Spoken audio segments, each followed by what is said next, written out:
फिर देखते हैं थेरापेटिक इंडिकेशन। वो तो मैंने आपको एग्जाम के पॉइंट ऑफ व्यू से ऊपर जो बताया, इसकी डिटेल एग्जाम में कैसे लिखना है आपको बीएचएमएस में वो बताया, ठीक है। अब थेरापेटिकली आप एग्जाम थेरापेटिकली क्लिनिकल प्रैक्टिस में आप कैसे इसको यूज़ कर सकते हैं ये भी अपन देख लेते हैं।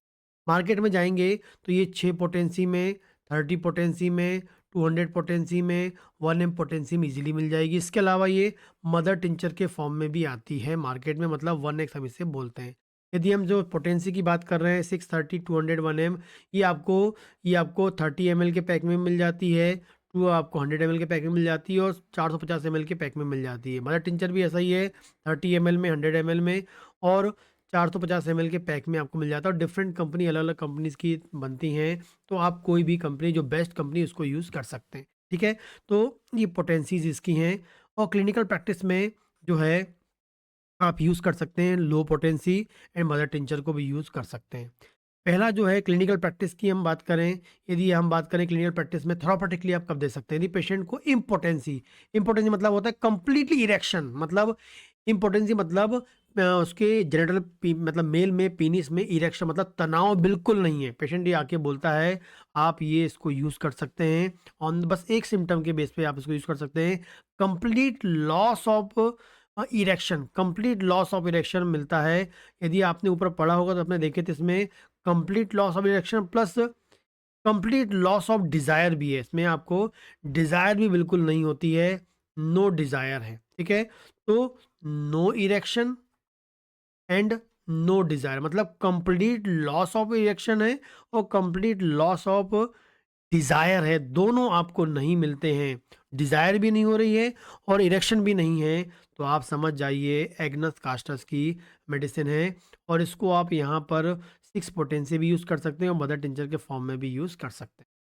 आगे बात करेंगे सेक्सुअल वीकनेस फ्रॉम मास्टरबेशन, बहुत अधिक मास्टरबेशन, दैट मीन्स इसको हम हिंदी में हस्तमैथुन बोलते हैं।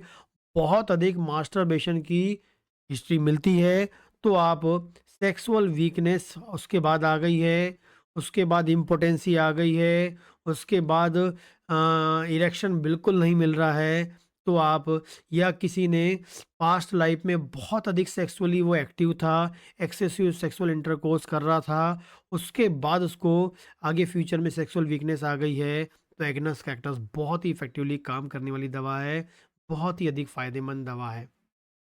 आगे बात करेंगे जेनिटल ऑर्गन कैसा है, कोल्ड है, रिलैक्स्ड है, श्रंकन है, मतलब पेशेंट आके बोलता है कि जेनिटल ऑर्गन हमेशा उसमें कोल्ड रहता है, हमेशा रिलैक्स्ड रहता है और लगता है दिनों दिन वो छोटा होते जा रहा है, उसको ये फील होता है श्रंकन हो गया है मेल जेनिटल ऑर्गन।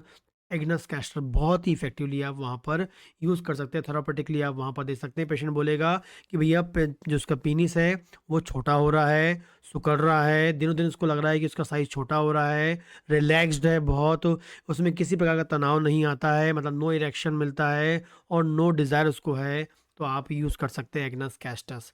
आगे बात करते हैं स्पर्मेटोरिया, ठीक है।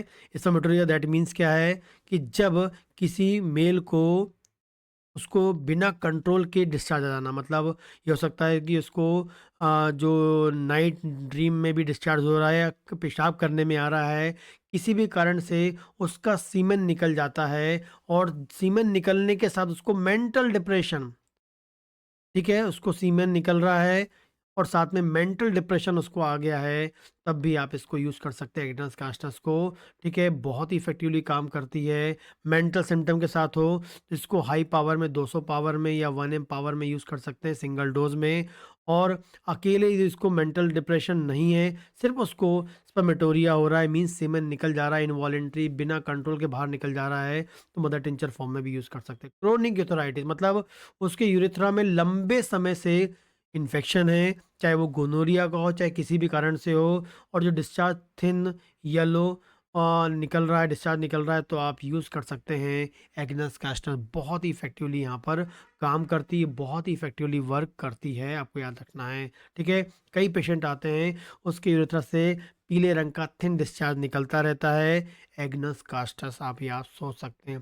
प्रोस्टेटिक फ्लूइड लॉस होना इनवॉलेंटरी, अचानक किसी भी कारण से प्रोस्टेटिक फ्लूइड का निकल जाना, खासकर इसमें अपन बात करें जब लैट्रिन करने में ताकत लगाता है तब प्रोस्टेटिक फ्लूइड निकल जाना, चिपचिपा पदार्थ निकल जाना, पेशाब के साथ निकल जाना, तो आप एग्नस कास्टस। लेकिन खासकर लैट्रिन करते समय यदि उसको ताकत लगाता है लैट्रिन करने में तब उसका प्रोस्टेटिक फ्लूइड निकलता है, तो उसके लिए तो बहुत ही इफेक्टिवली काम करती है, आप क्लिनिकली यूज़ कर सकते हैं। जो सिम्पटम बता रहा हूँ इसके बेस पे आप इसको दे सकते हैं, और यहाँ पर भी आप मदर टिंचर के फॉर्म में यूज़ कर सकते हैं। यूट्राइटिस में भी आप मदर टिंचर के फॉर्म में इसको यूज़ कर सकते हैं।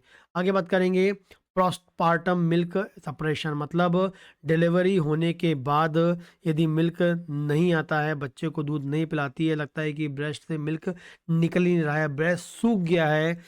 डिलीवरी से पहले से लग रहा था कि भैया दूध आ रहा है, मिल्क आ जाएगा, लेकिन जैसे डिलीवरी हुई ब्रेस्ट सूख गया, बिल्कुल मिल्क नहीं आ रहा है। मेडिसिन है एग्नस कास्ट, बहुत ही इफ़ेक्टिवली काम करती है। इसके अलावा बात करेंगे नर्वस स्टेबिलिटी आपको मिलेगी, नर्वसनेस मिलेगा, ट्रेम्बलिंग मिलेगी, लैक ऑफ वाइटलिटी आपको मिलती है, तब भी आप यूज़ कर सकते हैं।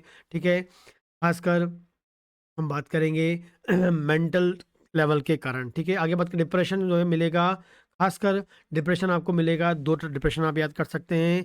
यदि कोई पेशेंट है जिसको सेक्सुअल मेल की बात करें, जिसको इरेक्शन नहीं है, इम्पोर्टेंसी उस कारण से मेंटल डिप्रेशन है, तो एग्नस कैस्टर्स यूज़ कर सकते हैं। और यदि कोई फीमेल है उसको डिलीवरी का डिप्रेशन है तो इसको यूज़ कर सकते हैं, आप याद रखना है। ठीक है, और लास्ट हम बात करेंगे बैकएक या वीकनेस आफ्टर सेमाइनल इमिशन।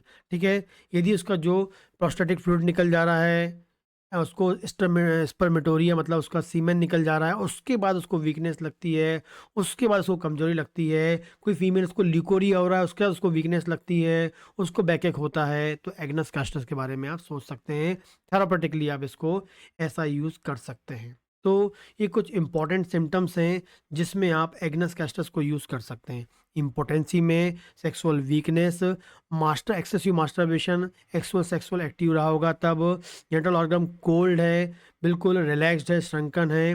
ठीक है, साथ में नो इरेक्शन और नो डिज़ायर, ये आपको याद रखना, नो इरेक्शन नो डिज़ायर ये इंपॉर्टेंट सिम्टम है इसका। स्पर्मेटोरिया हो रहा है, ठीक है, क्रोनिक यूथराइटिस है, प्रोस्टेटिक फ्लूइड निकल रहा है जब वो लैट्रिन करता है, ताकत लगाता है तब। ठीक है, पोस्ट मतलब डिलीवरी के बाद बिल्कुल मिल्क नहीं निकल रहा है, बंद हो गया निकलना। ठीक है, डिप्रेशन पोस्टपार्टम मतलब डिलीवरी के बाद डिप्रेशन हो रहा है, या सेक्सुअल वीकनेस के कारण मेल में डिप्रेशन हो रहा है। ठीक है, या फिर हम बात करेंगे सीमेन निकलने के कारण, प्रोस्टेट फ्लूइड निकलने के कारण, या फीमेल में लिकोरिया के कारण जो है इसको वीकनेस एंड बैकिंग उसको मिलता है, तो आप एग्नस कास्ट को यूज़ कर सकते हैं, बहुत इफेक्टिवली वर्क करती है। ठीक है, तो ये आपका एग्नस कास्टस कंप्लीट होता है, जिसमें अपन थेरापेटिकल इंडिकेशन भी देख लिया है, एंड ये क्लिनिकल प्रैक्टिस के हिसाब से बताया मैंने आपको ये, और थेरापेटिक पॉइंट ऑफ व्यू से आप यूज़ करना चाहते तब बात की, और जो ऊपर एग्जाम में जो आपको अपन ने बात की, जो एग्जाम के व्यू से male female and mental symptoms जो आते हैं। ठीक है, और इसमें कोई क्वेश्चन आपका बच जाता है, आप पूछना चाहते हैं, तो आप मुझे मैसेज कर दीजिएगा, तो उसको अपन कल क्लास स्टार्ट करने से पहले डिस्कस कर लेंगे। ठीक है, और जो भी डाउट्स हों उसको आप मैसेज कर दें ताकि कल अपन उसको क्लियर कर सकें। ठीक है, बाकी कल देखते हैं, कल नेक्स्ट मेडिसिन जो भी होगी या जो भी टॉपिक को पढ़ना होगा, क्योंकि पैथोलॉजी तो ऑलमोस्ट अपनी डन हो चुकी है ना। और नेक्स्ट अभी आगे हम लोग देखेंगे जो आपकी माइक्रोबायोलॉजी में आगे के पार्ट हैं उसको कंटिन्यू करेंगे। ठीक।